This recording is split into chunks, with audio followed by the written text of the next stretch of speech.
Je salue le peuple de Dieu qui me suit en ce moment depuis leur maison, ceux qui nous suivent de loin et mes frères et sœurs qui sont ici dans la salle de Moisson.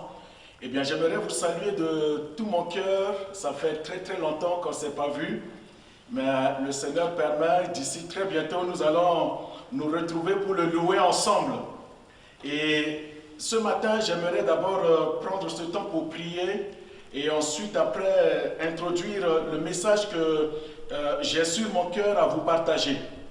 Père, de tout mon cœur, je te loue et je veux honorer ton nom et exalter ton nom au-dessus de tout nom. Tu es notre Dieu, le Dieu de notre salut. Merci pour ta fidélité, ta grâce qui nous a gardés. Seigneur, ta bonté qui nous a accompagnés tout au long de ces mois. Notre Dieu, merci pour ta protection sur ta maison, pour ta consolation sur ton Église et pour le renouvellement dans l'esprit. Je te bénis, Seigneur, pour ce temps de partage dans le nom de Jésus-Christ. Amen. Eh bien, comme vous le savez, hier nous avons procédé à l'inhumation de notre sœur Marceline pour ceux de la famille Moisson. Et nous rendons gloire à Dieu pour tous ceux et celles qui ont pu assister hier à ce grand moment. Et nous avons été vraiment consolés par le Seigneur. Et nous prions que la consolation du Saint-Esprit soit le partage de chaque enfant de Dieu, de tous ceux qui ont côtoyé notre sœur, de tous ceux qui ont travaillé, œuvré ensemble avec elle. Et nous remercions le Seigneur également pour l'assistance du Saint-Esprit qui nous accompagne dans ces moments un peu difficiles. Alors, bien-aimés, j'aimerais introduire ce matin ce temps de partage sur ce thème, comme je vous l'avais dit, et je le redirai encore. Eh bien, je ne changerai pas de message aussi longtemps que le Saint-Esprit ne me dit pas « change de message ». Parce que, mes bien-aimés, le temps dans lequel nous vivons, nous devons, en tant que serviteurs de Dieu, ministères dans l'œuvre, nous devons équiper les enfants de Dieu à faire face à tout ce qui vient devant nous. Nous devons préparer l'Église, armer le peuple de Dieu, équiper les saints à affronter les jours de ténèbres qui viennent sur la terre. Et ce message, ça va dans le même ordre d'idées de ce que je vous avais déjà partagé. Donc, ce matin, j'aborderai le thème sur le programme de Dieu pour la fin des temps. Mes amis, les gouvernements du monde entier, ils se préparent. Les programmes des politiques changent. Les mentalités et les lois changent. Mais je me rends compte que c'est comme si l'Église de Jésus n'ouvre pas les yeux. C'est comme si les serviteurs de Dieu ou bien l'Église corps de Christ ne se préparent pas en conséquence des événements qui se mettent en place et qui arrivent à grands pas devant nous. Les programmes de l'humanité changent. Les programmes sociopolitiques changent. Mais l'Église également doit changer de l'intérieur. L'Église également doit changer sa vision sur l'humanité, sur le monde en général. L'Église doit changer. Et ce matin, je veux prendre ce texte pour introduire, mais j'aurai un texte de base plus tard. Je vais prendre ce texte dans 2 Timothée, chapitre 3, le verset 1 à 5, que je vais lire pour vous, où l'apôtre Paul dit ceci: « Sache que dans les derniers jours, il y aura des temps difficiles. » Et mes amis, ces temps difficiles, nous y sommes déjà dedans. Ces temps difficiles ne sont pas plus loin. Les temps difficiles ne sont pas aussi lointains. Mais les temps difficiles, nous sommes en train de marcher petit à petit pour y entrer dedans. Paul dit à Timothée, son fils, il dit: « Sache que dans les derniers jours, il y aura des temps difficiles. Car les hommes seront égoïstes, amis de l'argent, fanfarons, hautains, blasphémateurs, rebelles à leurs parents, ingrats, irréligieux. Et je me rends compte que mes amis, malgré tout ce qui se passe aujourd'hui, malgré les conjonctures actuelles, mais en essayant de parler de Jésus à certaines personnes, je me rends compte encore que les cœurs sont de plus en plus fermés à la parole de Dieu. La Bible dit que les gens deviendront de plus en plus irréligieux. Ils seront insensibles, déloyaux, calomniateurs, intempérants. Et ça se voit par le nombre des violences, l'augmentation des violences dans notre société. Les gens deviendront de plus en plus cruels, ennemis des gens de bien, traîtres, emportés, enflés d'orgueil, aimant le plaisir plus que Dieu, ayant l'apparence de la piété, mais reniant ce qui en fait la force. Et cette partie-là, mes amis, ça touche l'église de Jésus. Ça touche les enfants de Dieu qui ont perdu ce qui fait la force, qui ont perdu la vie de l'esprit, qui ont perdu une communion intense, qui ont perdu quelque chose dans leur relation personnelle avec le Seigneur. Ils ont gardé seulement l'apparence pour tromper. Mais à l'intérieur d'eux, il n'y a plus de vie. À l'intérieur d'eux, il n'y a plus la crainte de Dieu. Et c'est ceux-là, dans un premier temps, que le vent va les emporter. Paul dit, à la conclusion de ce texte, Paul dit, éloigne-toi de ces hommes-là. Mes amis, nous avons examiné il y a des semaines et des mois en arrière, parce que ce message, j'ai commencé à prêcher ce message depuis le premier confinement, c'est-à-dire depuis le mois de mars jusqu'à aujourd'hui. Et j'ai parcouru déjà plusieurs sujets où nous avons vu, mes amis, que la nouvelle race des croyants en Christ peuvent inverser tout ce qui est de la conséquence de la chute d'Adam. Si vous vous souvenez, nous en avons parlé. D'abord, le changement qui s'était produit dans la nature d'Adam. Quand Adam a chuté, il y a eu un changement dans sa nature. Et cette nature-là sera inversée lorsque toi et moi, eh bien, nous prendrons part à la nature divine. L'apôtre Pierre dira, sa divine puissance nous a donné tout ce qui contribue à la vie et à la piété. Étant né de nouveau, j'ai hérité la nature de Christ. J'ai hérité la nature divine, la nature sainte de Dieu. Et lorsque nous avons cette nature en nous, mes amis, à ce moment-là, nous échappons à la corruption qui existe dans ce monde. Ensuite, nous avons parlé également sur l'autorité que Satan a usurpée à Adam. Souvenez-vous que Dieu avait donné à Adam l'autorité de dominer sur toutes choses. Mais à la chute, Adam a remis volontairement à Satan l'autorité que Dieu lui a conférée. Mais mes amis, à travers Jésus, cette autorité est transférée à nouveau à chaque enfant de Dieu. Raison pour laquelle aujourd'hui, toi et moi, nous avons l'autorité, Jésus a dit, de marcher sur les serpents, de marcher sur les scorpions et sur toute la puissance de l'ennemi, et rien ne pourra nous nuire. Voilà l'autorité que Christ a transférée depuis sa mort et par sa résurrection. Jésus a remis à l'Église cette autorité-là.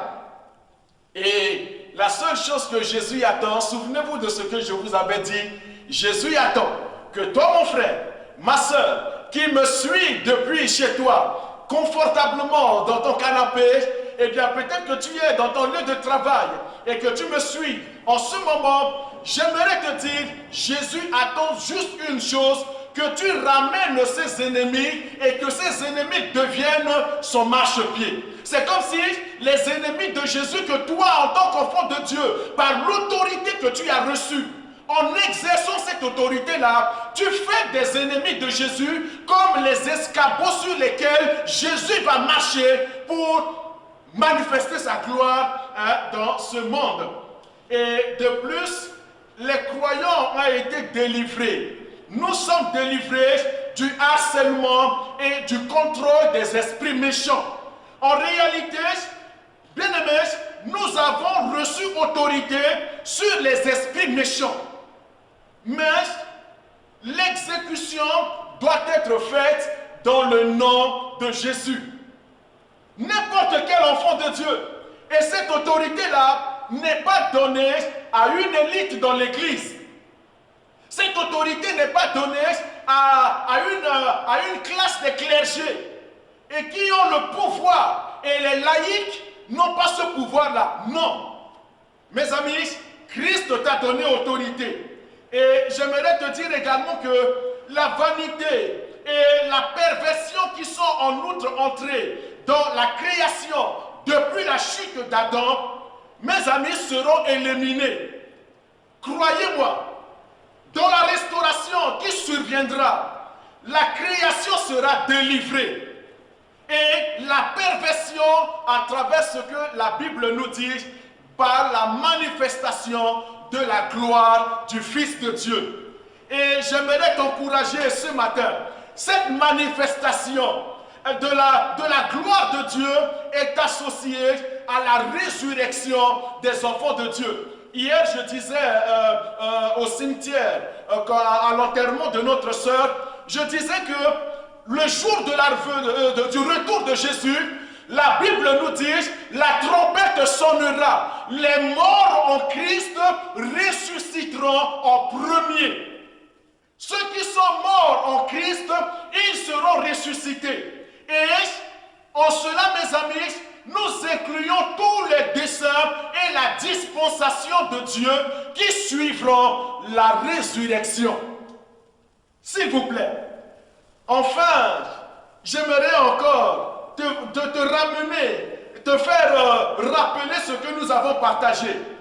Et après la chute d'Adam, la race adamique avait été identifiée à Satan dans sa culpabilité et dans sa rébellion en même temps. Mais grâce à la rédemption de Jésus, grâce à la rédemption de Christ, les croyants sont maintenant identifiés à Jésus. Oh, quelle bonne nouvelle! Mon frère, ma soeur, là où tu es, ta vie est identifiée à la nature du Fils de Dieu. Et je dirais, s'il te plaît, je peux dire entre guillemets, mais tu es un petit Christ. Tu es Christ là où tu es. Et la question que je me pose, si Jésus était encore sur terre, Jésus allait-il se laisser malmener par tout ce que je vois tout autour de nous? Jésus allait-il se laisser corrompre et laisser acheter sa conscience? Tu as la nature de Christ. Et ceci m'amène à aborder le premier point sur lequel je vais progressivement vous dépeindre un peu le programme de Dieu pour ces temps de la fin. Le premier travail que Dieu va mettre en place, mes amis, est un travail de restauration. Alors que nous nous attendons à ce conflit qui nous permettra de vaincre le malin à la fin des temps, nous devons bien comprendre de quelle manière Dieu a l'intention de nous aider. D'abord, la restauration de son Église. De nombreux passages, mes amis, quand nous lisons dans la Bible, nous allons voir que beaucoup des passages bibliques nous prédisent qu'à la fin des temps, il y aura une intervention spéciale de Dieu par sa grâce souveraine envers son peuple. En parcourant ce matin encore, je réalisais certains versets. Mes amis, tout concorde dans le programme de Dieu, d'abord à restaurer l'Église corps de Christ, à restaurer les serviteurs de Dieu, à restaurer les familles, à restaurer les couples, à restaurer la vie de la jeunesse qui fonctionne dans sa maison. Dieu d'abord prend le temps de restaurer. Cette intervention ne surviendra pas parce que nous l'aurons gagné ou bien parce que nous l'avons mérité. Bien aimé, il y a quelque chose que j'aimerais dire. L'Église ne mérite rien. Tout ce que nous l'avons reçu par grâce. Et la manifestation glorieuse de Dieu pour la restauration de l'Église, pour la la restauration de ta vie, mes amis, Dieu le fera de par sa souveraineté. Ce n'est pas parce que tu aurais fait quelque chose pour mériter cela. Mais ce sera simplement une providence de la grâce de Dieu afin que nous puissions remplir une mission qui nous incombe en tant que nouvelle race. Mes amis, le jour de la Pentecôte, souvenez-vous, quand le Saint-Esprit est descendu sur l'Église, immédiatement, et ceci m'amène à mon texte de base, le jour de la Pentecôte, quand le Saint-Esprit est descendu sur l'Église, alors que le peuple de Dieu, l'Église était complètement, les Juifs étaient complètement à plat, les ténèbres ont couvert complètement la ville, le pays était dans l'ombre de la mort. Il y a eu à ce moment-là la visitation de Dieu, la visitation du Saint-Esprit sur le pays. Et souvenez-vous, le jour de la Pentecôte, immédiatement, après le déversement du Saint-Esprit et la première manifestation publique de l'Église de Jésus-Christ dans sa nouvelle puissance et dans son autorité, voici quelque chose qui a attiré mon attention, qui m'a capté depuis hier soir. Et j'ai relu encore ce texte que j'aimerais partager et me focaliser dessus avec toi ce matin. Dans le livre des Actes des Apôtres, il nous a dit, l'apôtre Pierre, il a pris la parole et l'apôtre Pierre a commencé à proclamer ceci. Dans Actes chapitre 2, si vous avez votre Bible, vous pouvez prendre dans Actes chapitre 2, le verset 16 à 21. Écoutez ce que l'apôtre Paul va déclarer. Et c'est là le cœur de mon message. Paul dit ceci, mais c'est ici ce qui a été dit par le prophète Joël. Je souligne, mais c'est ici ce qui a été dit par le prophète Joël. Dans les derniers jours, dit l'apôtre l'apôtre Pierre, dans les derniers jours, dit Dieu, je répandrai mon esprit, je répandrai de mon esprit sur toute chair. Vos fils et vos filles prophétiseront, vos jeunes gens auront des visions, et vos vieillards auront des songes.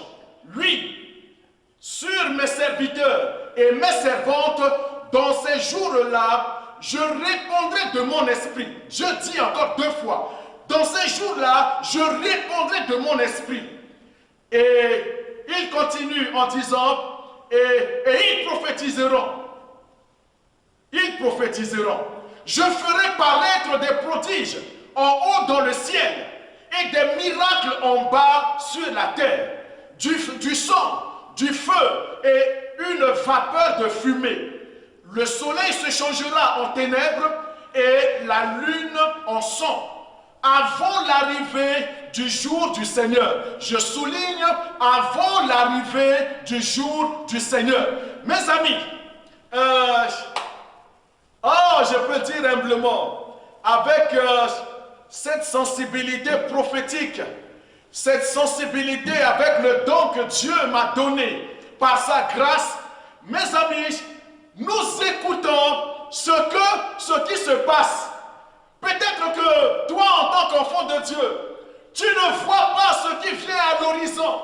Peut-être que tes oreilles spirituelles n'entendent pas les grondements, les chevauchements qui se produisent en ce moment dans les cieux. Mais laisse-moi te dire, la Bible nous dit, avant l'arrivée du jour du Seigneur. Et le jour du Seigneur, c'est quoi? Mes amis, c'est le jour de l'enlèvement. C'est ce grand rendez-vous qui sera comme le pivot dans le plan de l'humanité. C'est le tournant capital vers lequel l'humanité tout entière, notre monde en ce moment, va vers. Ils disent, avant l'arrivée du jour du Seigneur et de ce grand jour glorieux, c'est-à-dire le jour de l'enlèvement de l'Église, parce qu'il y aura il y aura deux phases. Il y aura le premier enlèvement où les premiers vont partir pour aller fêter la noce de l'agneau.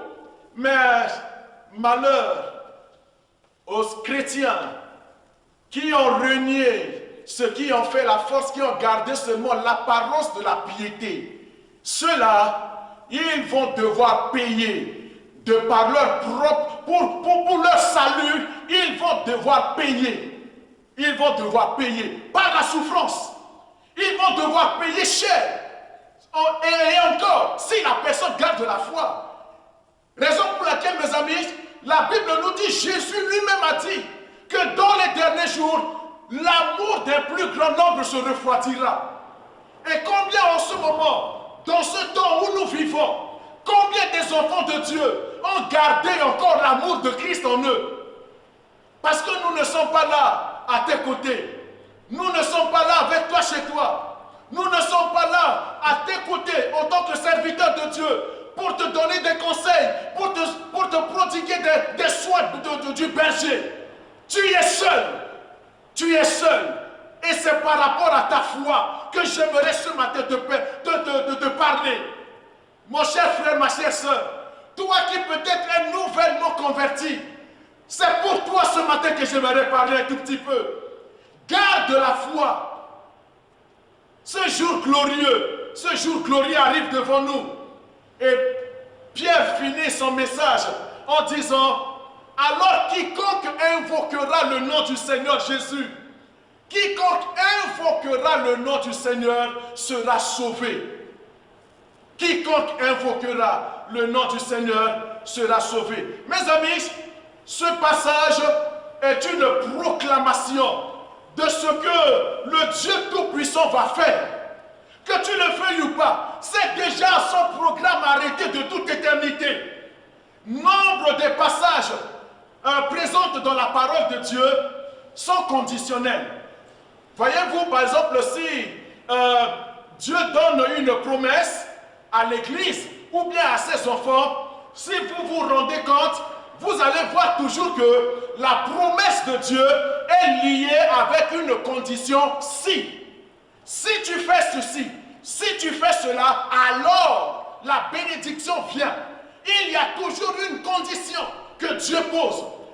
Mais là, dans le texte que nous venons de lire, il n'y a pas une condition. Le peuple de Dieu n'aura pas une condition sine qua non à faire avant que Dieu visite son église. Vous allez voir, mes amis, la réalisation ne dépend pas d'une condition à remplir par les enfants de Dieu. Cependant, la promesse dont il est question ici, il n'est pas soumise à aucune condition. Aucun prérequis n'est exigé. Mais Dieu dit, écoutez-moi très bien, peuple de Dieu, Dieu dit, dans les derniers jours. Et ces derniers jours-là, mes amis sont là devant nous. Ces derniers jours ne sont pas dans le futur. Ces derniers jours ne sont pas dans le futur. Ces derniers jours-là, nous y sommes déjà. Et Dieu dit ici, dans les derniers jours, je répandrai de mon esprit sur toute chair. En faisant un peu, comment dirais-je, l'histoire de l'Église, je me souviens quand j'étais encore en formation biblique, eh bien, on a fait l'histoire de l'Église. Mes amis, j'ai vu que dans l'histoire de l'Église, il y a eu des phases où Dieu a visité des nations, où Dieu a visité des peuples. Dans les temps de réveil, il y avait seulement certains endroits de la terre qui étaient visités. Je prends un exemple.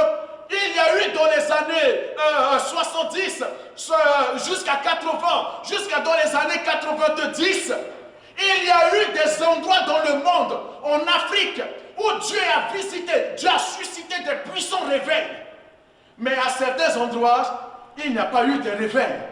En Occident, la même visitation qui était, par exemple, sur le continent africain, tu ne le trouves pas en Occident.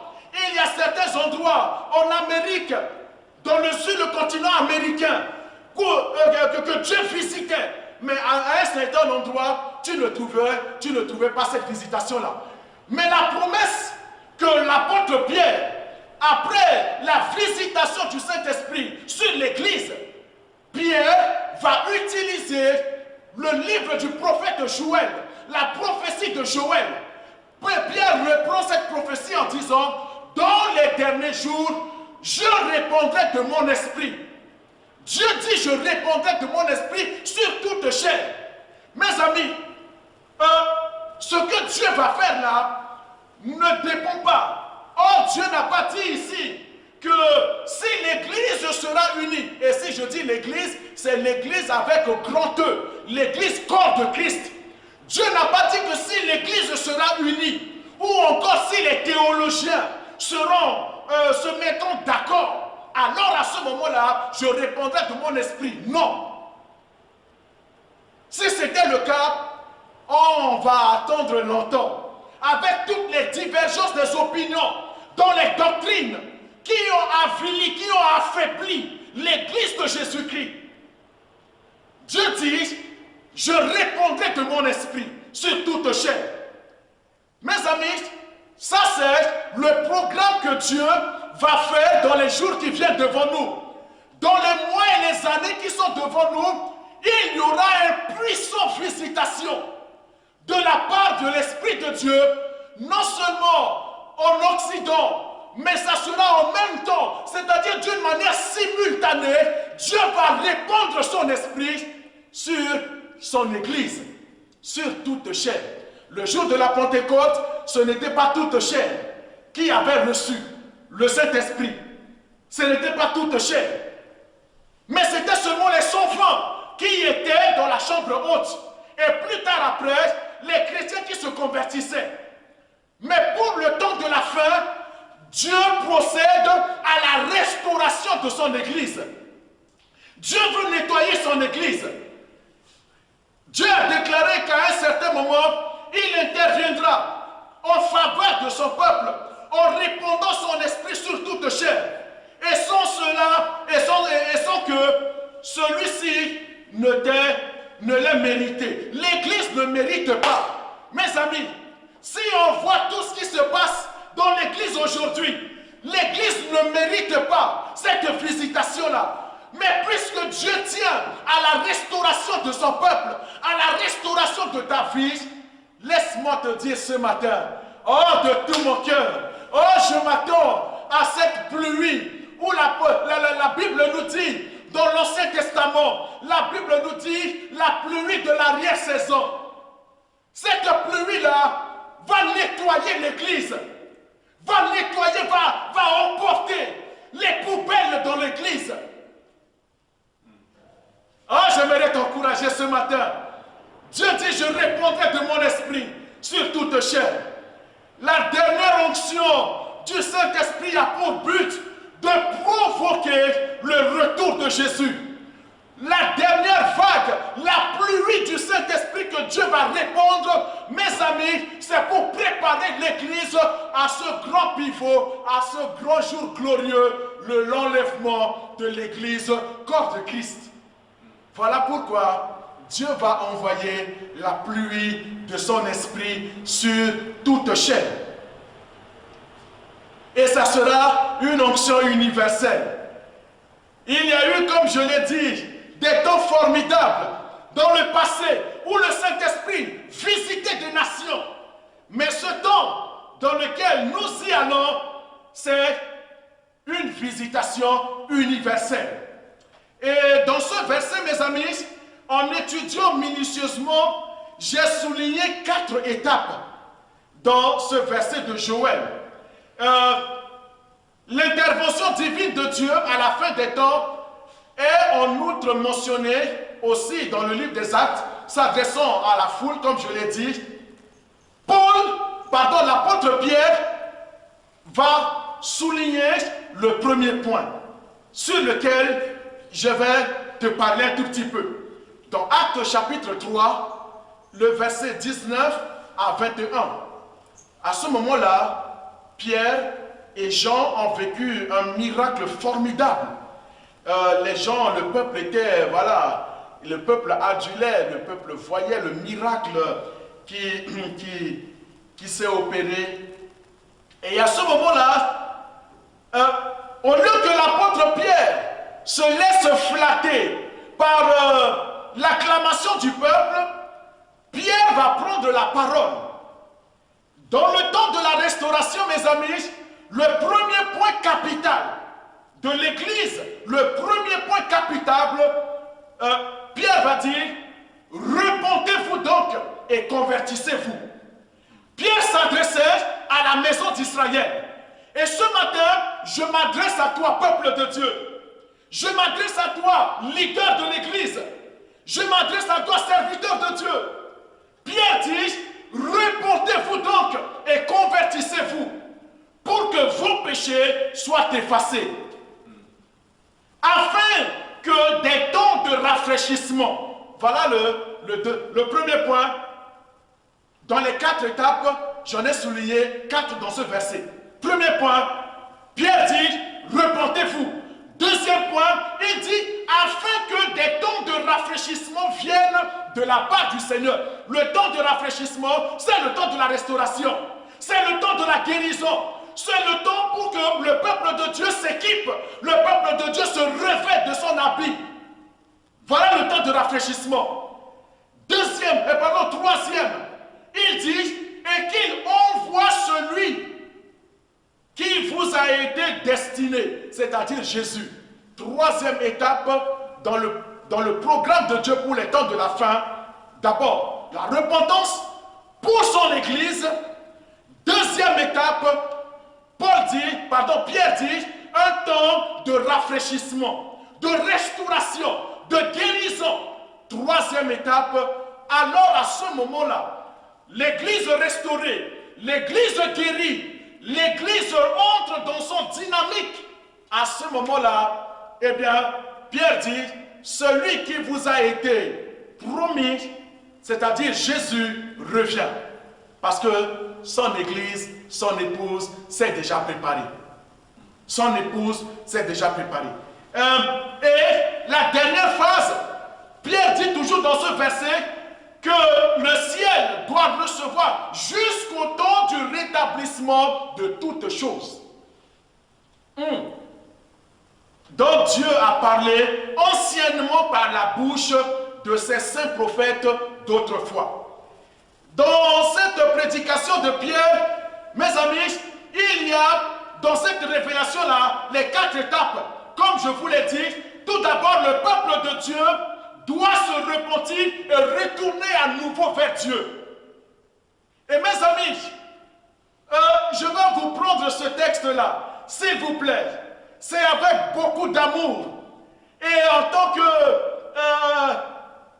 serviteur dans la maison de Dieu, je te prie, s'il te plaît, mon frère, ma soeur, toi qui es nouvellement baptisé, toi qui es nouvellement né de nouveau, toi qui viens de donner ta vie à Jésus, tu es encore faible dans la foi, je sais. Ce message-là sera déterminant pour toi. Pierre nous dit dans le livre de Pierre, écoutez-moi bien, je vais faire la lecture, même si je ne finis pas, ce n'est pas un problème, je vous enverrai les textes. L'apôtre Pierre dit, dans 1 Pierre chapitre 4, vous pouvez lire à partir du verset 1 jusqu'au verset 17, mais là où je vais commencer, à partir du verset 7, vous allez voir que l'apôtre Pierre va dire que non, nous en tant qu'enfants de Dieu, on doit, s'il vous plaît, je vais faire la lecture, c'est plus simple. Pierre dit ainsi donc, Christ ayant souffert dans la chair, vous aussi, armez-vous de la même pensée. Christ ayant souffert dans la chair, vous aussi, armez-vous de la même pensée. Et dans le temps que nous vivons, mes amis, il y a de plus en plus la souffrance dans le monde entier. Il y a de plus en plus la souffrance sur la maison de Dieu, sur les enfants de Dieu. De plus en plus de pression, de plus en plus de la dépression, de l'abattement, du stress, de l'angoisse. Pierre dit, armez-vous de la même pensée.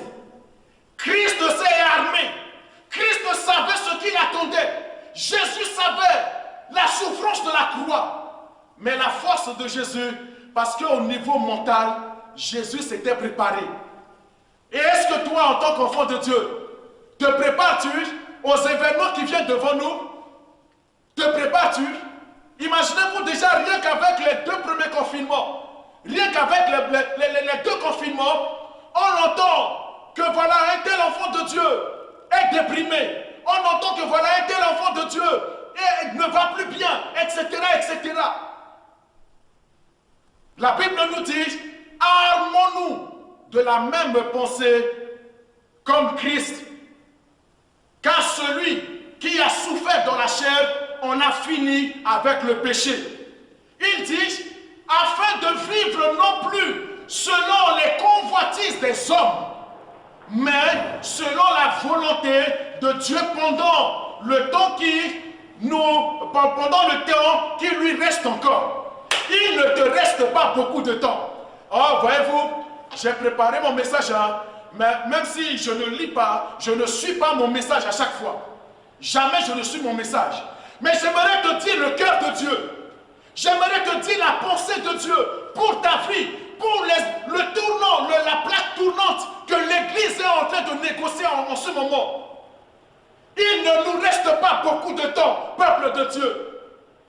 Armons-nous de cette pensée-là. Revêtons-nous de nos armes. Il est dit, c'est assez en effet d'avoir dans le temps passé accompli la volonté des païens en marchant dans la dissolution. Ça, c'était notre vie avant. Et dans le temps de la restauration, il faut que toi, enfant de Dieu, tu bannis la dissolution dans ta vie. Tu enlèves la convoitise. Tu enlèves l'excès, l'ivrognerie, les excès du manger et du boire, l'idolâtrie, les criminels, etc. Enlève tout cela dans ta vie. Parce que cela fait partie du programme de la restauration de Dieu dans sa maison. Je continue mon verset. Je vais sauter, s'il vous plaît. Je vais lire le verset 7. Il est dit, la fin de toutes choses est proche, dira l'apôtre Pierre. La fin de toutes choses est proche. Vous allez me dire, mais pasteur, il me semble que ce matin tu es très fataliste. C'est comme si tu ne nous dis pas quelque chose qui vient nous encourager. Déjà avec tellement d'angoisse, avec tellement de mauvaises nouvelles qu'on entend, tu viens en ajouter encore. Oui. Parce que je viens t'annoncer que les jours qui sont devant nous, ces jours-là sont mauvais. Ne t'attends pas à un monde meilleur. Le monde meilleur m'attend là-haut. Mais le monde meilleur ne m'attend pas ici-bas. Raison pour laquelle dépouille-toi des œuvres des ténèbres. Enfant de Dieu, dépouille-toi des œuvres des ténèbres et revêt-toi des vêtements de lumière afin de paraître dans la clarté des enfants de Dieu. La fin de toutes choses est proche. Soyez donc sages. Et je vois que beaucoup des enfants de Dieu, il leur manque cette sagesse dans ce temps, dans ces temps de ténèbres. Soyez donc sages et sobres. Sobre veut dire veiller. Restez attentifs. Soyez prudents. Entendez comme les fils des prophètes. Ayez des oreilles comme des fils de prophètes pour discerner le temps dans lequel nous vivons. Voyez, c'est ça le mot sobre. Avoir une oreille spirituelle prophétique. Les yeux prophétiques pour voir les événements qui sont autour de nous à la loupe du Saint-Esprit. Ils disent pour vaquer à la prière. Il dit, la fin de toutes choses est proche, soyez donc sages et sobres pour vaquer à la prière. Et je vais sauter pour lire à partir du verset 15. C'est là le verset qui m'intéresse encore, qui m'intéresse plus. Pierre dit que nul de vous en effet ne souffre comme un meurtrier. Si un enfant de Dieu souffre, il doit souffrir pour sa foi. Mais s'il doit souffrir parce qu'il a été impudique, il a été menteur ou il a été voleur, qu'on l'a mis en prison parce qu'il a volé, il ne doit pas dire que j'ai souffert à cause de Christ. Non, tu as souffert à cause de tes bêtises. Voilà ce que l'apôtre Paul dit ici. Ok? Eh bien, qu'il ne soit pas ou voleur, ou malfaiteur, ou comme s'ingérant dans les affaires d'autrui. Mais si quelqu'un souffre comme chrétien, qu'il n'en ait point honte. Si c'est pour ta foi, si c'est pour ta vie de piété, si c'est pour ta vie de sainteté, que tu es persécuté, que tu souffres pour ça, la Bible dit, n'aie pas honte. N'aie pas honte. Et que plutôt, tu dois te glorifier, plutôt, tu dois glorifier Dieu à cause du nom de Dieu le Père que tu portes sur toi. Oh, quelle bonne nouvelle! Et ça, mes amis, ce texte-là, c'est ce qui a motivé les chrétiens au temps de la persécution. Le jour où l'empereur Néron, au temps de la persécution à l'an 70, où les chrétiens, on les jetait aux fauves, on les amenait dans l'arène. Je suis allé jusqu'à Rome, j'ai vu ce grand colisée à Rome où les chrétiens étaient jetés aux fauves, là où l'apôtre Pierre a été crucifié, sa croix sur une croix renversée, ses pieds étaient en l'air, sa tête était en bas et on l'a brûlé vif. À cause de quoi? À cause de sa foi. Voilà ce qui vient devant nous. Voilà ce qui vient devant nous. Mais mes amis, ces chrétiens-là, dans l'an 70, ils étaient contents parce qu'ils portaient un nom glorieux au-dessus d'eux. Ils étaient armés de cette pensée-là, de souffrir comme martyrs. Ils n'ont pas renié à leur foi. Et cet temps qui vient devant nous, qu'en seras-tu pour toi? Que feras-tu? Parce qu'à ce moment-là, il n'y aura pas un pasteur à côté de toi. Il n'y aura pas un évangéliste à tes côtés. Il n'y aura pas un leader à tes côtés. Tu seras seul avec ta foi et avec ton Jésus, seul. Raison pour laquelle j'aimerais te dire ce matin, arme-toi. Comme je l'ai dit, je vais m'arrêter très bientôt. Je ne prendrai pas trop de temps pour ne pas que, voilà, tu perds le fil. Pierre finit en disant ceci, car c'est le moment. Voyez-vous, depuis les versets que je vous lis, tous les verbes sont conjugués au présent. Présent de l'indicatif, on fait un peu le français. Présent de l'indicatif. Pierre dit, car c'est le moment où le jugement va commencer par la maison de Dieu. Mes amis, je reviens sur mon premier point, la repentance. C'est facile pour un inconverti de se repentir. C'est facile pour un inconverti rapidement de fléchir devant Dieu. Mais il y a une chose que j'aimerais dénoncer, c'est l'orgueil des chrétiens. L'orgueil qu'il y a dans la vie des enfants de Dieu. Tu me suis. Certainement, ça va te toucher. C'est difficile pour un enfant de Dieu de reconnaître ses fautes et de se repentir.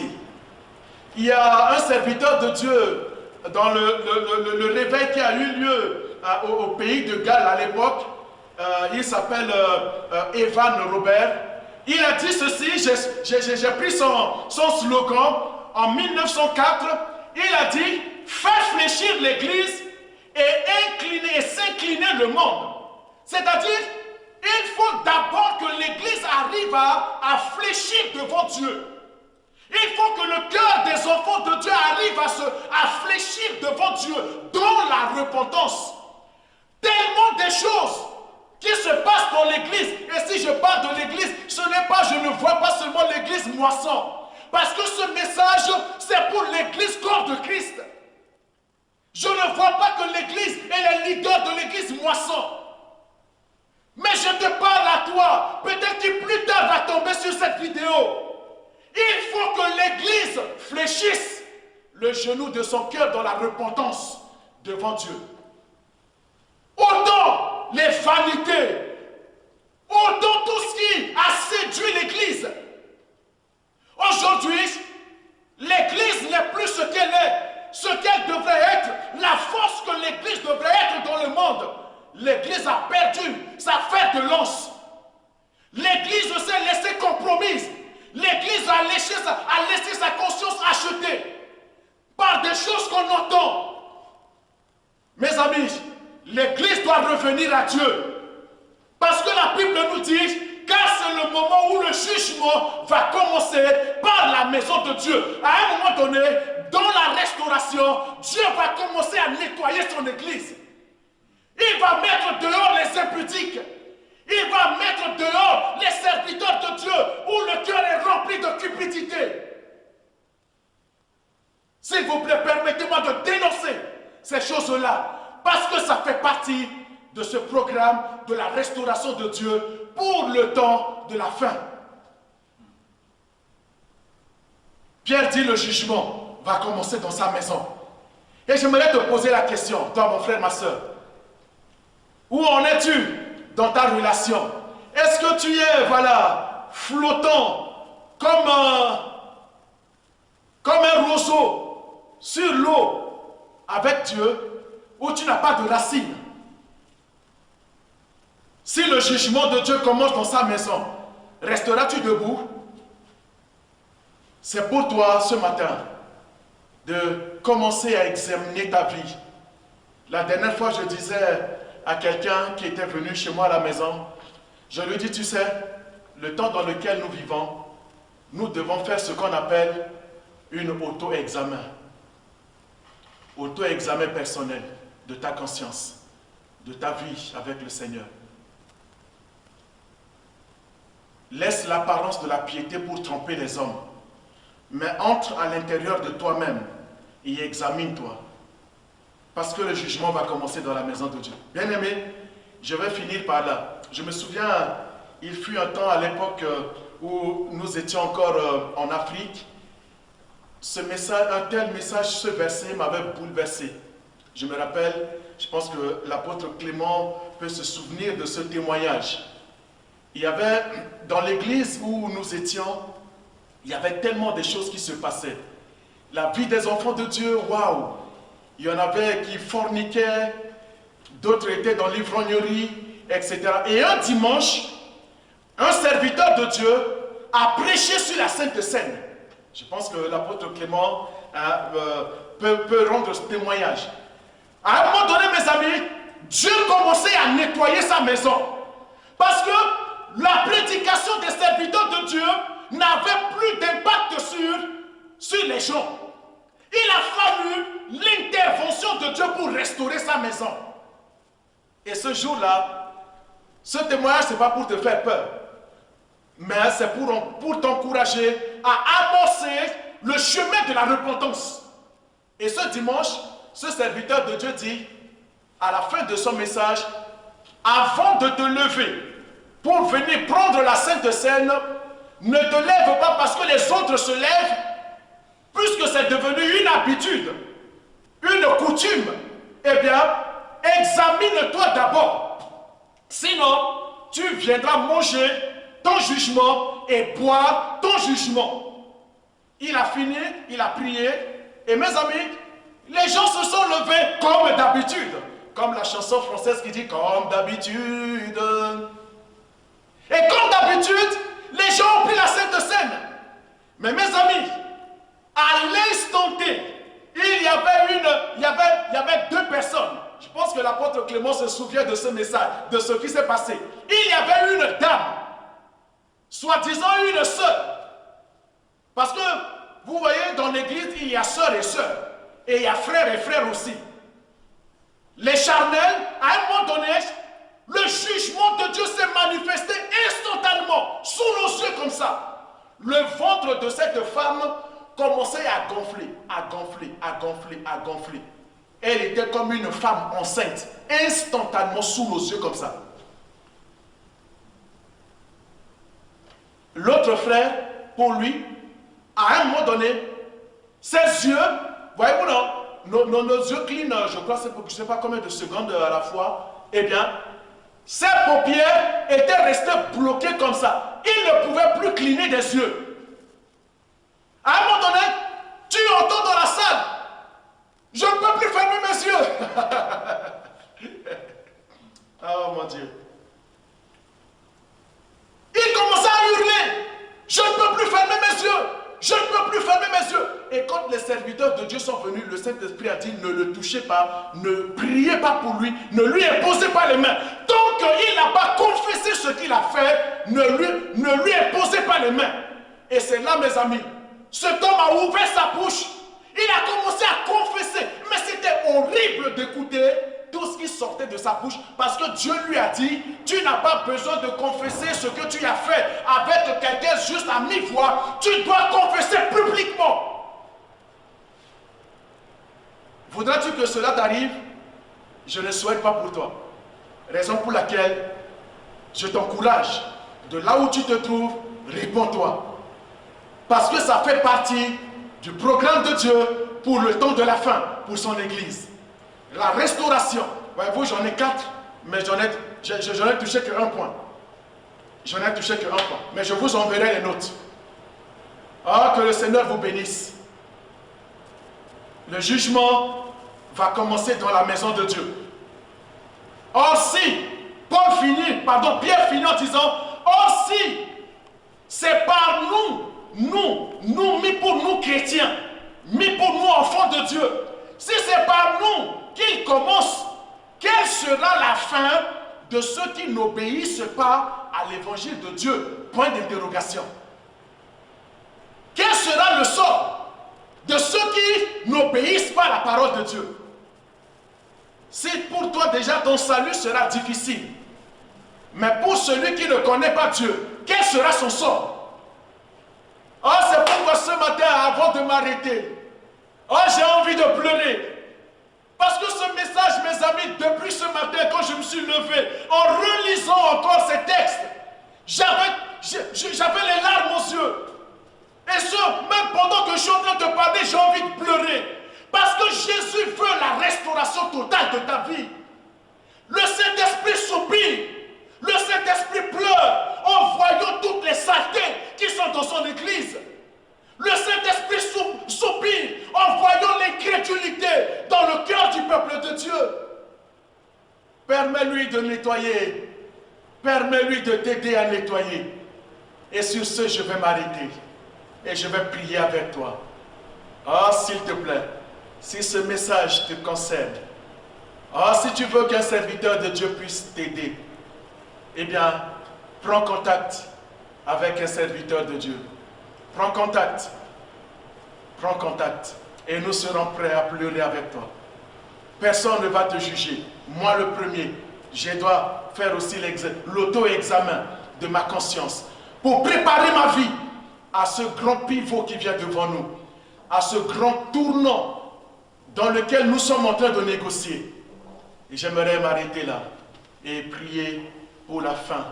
Que le Seigneur te bénisse. Et j'aimerais t'inviter, s'il te plaît, toi qui m'as écouté ce matin, fais bénéficier à quelqu'un ce message, à ta famille, à un membre de ta famille peut-être qui se trouve au loin, qui n'ont pas pu peut-être avoir accès à la parole de Dieu. Partage la vidéo, partage le message, donne-leur le site YouTube de l'église, Moisson, et va te connecter et suis ce message.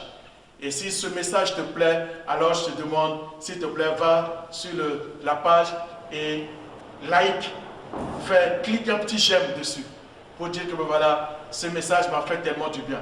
Que le Seigneur vous bénisse et nous allons prier pour la fin. Seigneur, de tout mon cœur ce matin, oh mon cœur, mon esprit est ému, mon âme au-dedans de moi frémit. Seigneur, en écoutant ma propre voix, parler à ton peuple ce matin. Seigneur, je viens te demander pardon. Je m'identifie à chacun de mes frères et sœurs. Je m'identifie, Seigneur, à la classe, à tes serviteurs, à tous tes serviteurs. Nous te demandons pardon, notre Dieu. Nous te demandons pardon. Si tu venais juger ton église aujourd'hui, Seigneur, nous ne serons pas épargnés. Raison pour laquelle, Seigneur, nous te demandons pardon. Pardon pour tout ce qui t'a attristé au sein de nos vies, au sein de l'église, au sein des familles. Seigneur, pardon pour tout ce qui t'a déshonoré. Pardon, Seigneur, pour notre incrédulité. Pardon pour les péchés volontaires dans lesquels nous nous sommes vautrés. Seigneur, pardonne-nous. Pardonne-nous. Tu veux restaurer ton peuple. Avant que vienne la visitation, Seigneur, pour ton église, la visitation sur nos nations. Seigneur, tu veux d'abord nous préparer. Tu veux préparer la terre de notre cœur à accueillir cette visitation. Tu ne veux pas laisser les poubelles de ce monde nous empêcher de profiter, Seigneur, de ce temps de visitation. Voilà pourquoi, oh Dieu, tu nous avertis. Nous revenons à toi. C'est ton serviteur qui a dit, oh Dieu, fais-nous revenir à toi et nous reviendrons à toi, a dit Jérémie. Et ce matin, Seigneur, nous revenons à toi. Tu as sonné une trompette prophétique au sein de l'église. Seigneur, nous entendons ta voix et nous nous mettons en ordre de bataille. Nous revenons à toi, repentons, convertissant. Nous revenons à toi. Seigneur, merci de bénir cette semaine. Nous pensons à la famille de notre sœur, Seigneur Marceline. Nous les bénissons encore dans le nom de Jésus-Christ. Amen. Voilà, je m'arrête là. Que le Seigneur vous bénisse et nous nous donnons rendez-vous le dimanche prochain à la même heure. Que la grâce du Seigneur repose sur vous.